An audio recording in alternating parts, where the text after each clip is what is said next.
What is up, Sanctuary and YouTube? Boy, did we have some chaos and pandemonium in the first 24 hours of Season 2 2.5 ladder launch on Diablo 2 Resurrected. A lot of this has to do with the first initial video that we brought to light and surfaced a few days ago with the new Desecrated TC and Sunder Charms. And let me tell you, there has been some serious high-octane emotions, and these are just some of the excerpts across the forums that are highlighting ultimately what was a perceived find item Hork Barb issue having to do again with the 286 TCEX client-side lines that they wrote, and clearly something was fudged on the server-side mechanical governance. Now, there are some irregularities and inconsistencies in terms of what folks are saying. Was it a bug? Was it intended? Was it actually a feature? And a lot of people did reach out to me yesterday and today to give my 2 cents in commentary, and so I'm excited to be back with a follow-on video so we can give our hypothesis and perspective on what we have actually ultimately determined was the root cause of the problem.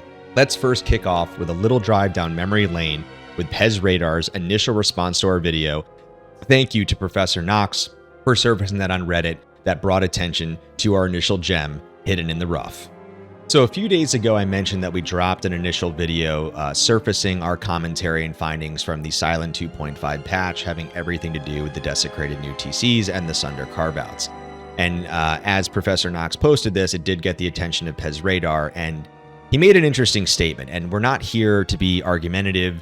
We're not here to necessarily say that he's right, we're wrong. Obviously, we're not going to be that pompous to make that statement. But there are a few things in his commentary and wording that didn't sit right with us. I think it admittedly caused some confusion. I had some really fun, passionate deliberations and debates on this over the next couple of days with factions for and against on sides of server side versus client side. But we honestly just wanted to give our collective feedback and commentary on our assessment of his take. So what you're looking at here is his direct response to my video from Professor Knox. And ultimately what he's doing here is refuting our finding, right? Where we essentially said, based off of our modded simulation of the TZ data, Sunders would drop 100%. Now, we do know that that was accurate. He essentially is validating that here. You can see that he did say, yep, Theory and those guys were correct. It did drop at 100%, but this was intentional QA. What he's getting at here by intentional QA is that they are likely bringing TZs to single player, and so a lot of times that's why you have that client-side TCEX data, because of course the offline single player information has to power and function since it's not technically connected online. But the particular issue that I had here is where he makes the bold statement, real drop rates aren't in client data. Drop rates are determined by the server. The second part of that statement, I absolutely agree with. We definitely know, and no one is arguing that, including any of us, that server side has ultimate governance, and they obviously gate the most accurate statistical information without outwardly and transparently exposing that. However, it's the first part of that I really don't agree with fully. I think it's a bit innocuous and ambiguous, because what I think he really needed to do here was call out that what he's really saying is it's not in client data for desecrated TCs. As we think about the last 20 years of this game and all of the bidirectional syncing between server side and client side, those are absolutely in relative syncs on a fixed probability basis. That's why we have mods. That's why we have great power drop calculators that are parsing and sequencing the client side TCEX data. And so to insinuate here in this statement, if you're reading it too literally, and if he confused people with that, which I believe he did, this is almost insinuating, well, you can't trust anything in TCEX, you can't trust those drop calculators. I generally don't believe this was his intention. I don't think he meant to say it this way. I just wish that he was a little bit more explicit by calling this out specific to the Sundered and Desecrated, because I think, again, this just confused a couple people. Now, what's interesting with this then is that this ultimately led into what was the find item issue that, once again, you can see here Professor Knox did call out PezRadar to get his attention on this, and call out to Professor Knox. He actually is really onto something here as he talks about the internal mechanics of find items NoDrop and how does that actually interact with the client-side TCEX NoDrop and its general integration into standard TCs. And so this actually is where we're going to spend some time. We did some back-end research today. We're going to talk about this and unpack this a little bit of, again, was this really a bug? Is the skill actually operating in perfect capacity? And what do we actually hypothesize went wrong?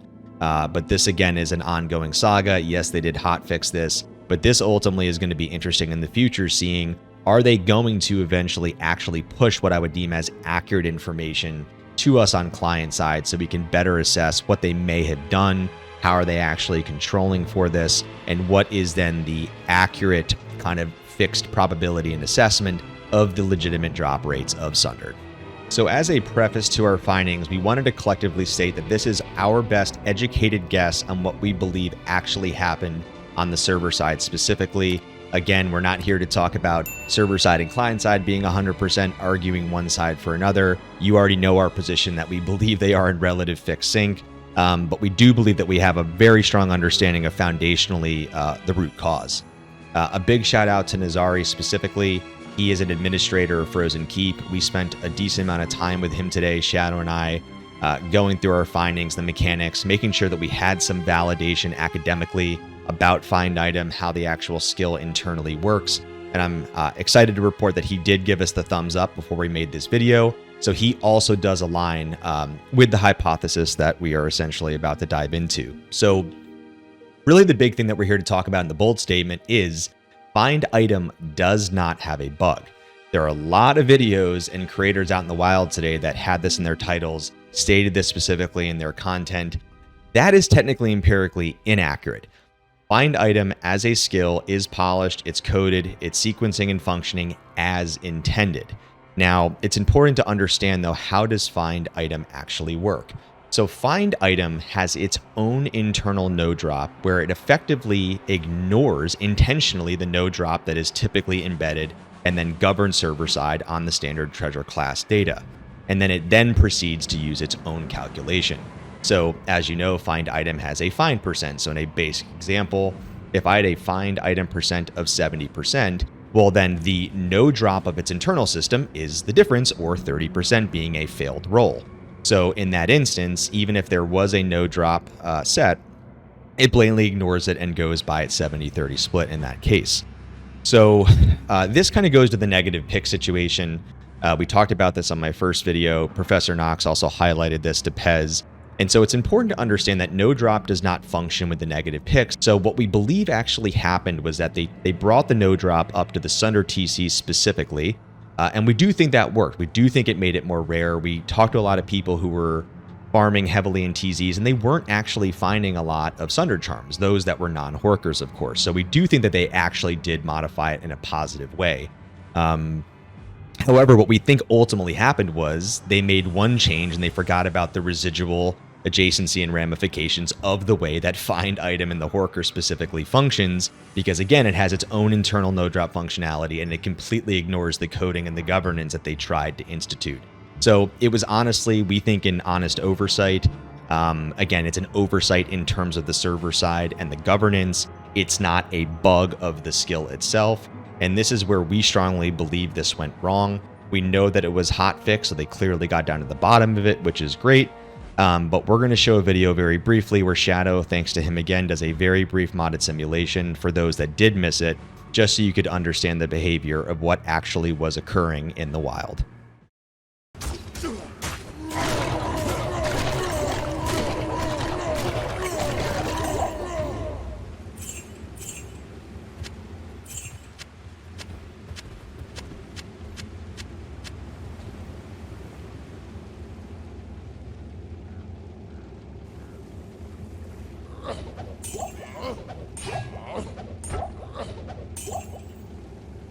Sanctuary, you made it. Thanks for tuning in. Before you go, smash that like and subscribe button to continue supporting content development on my channel.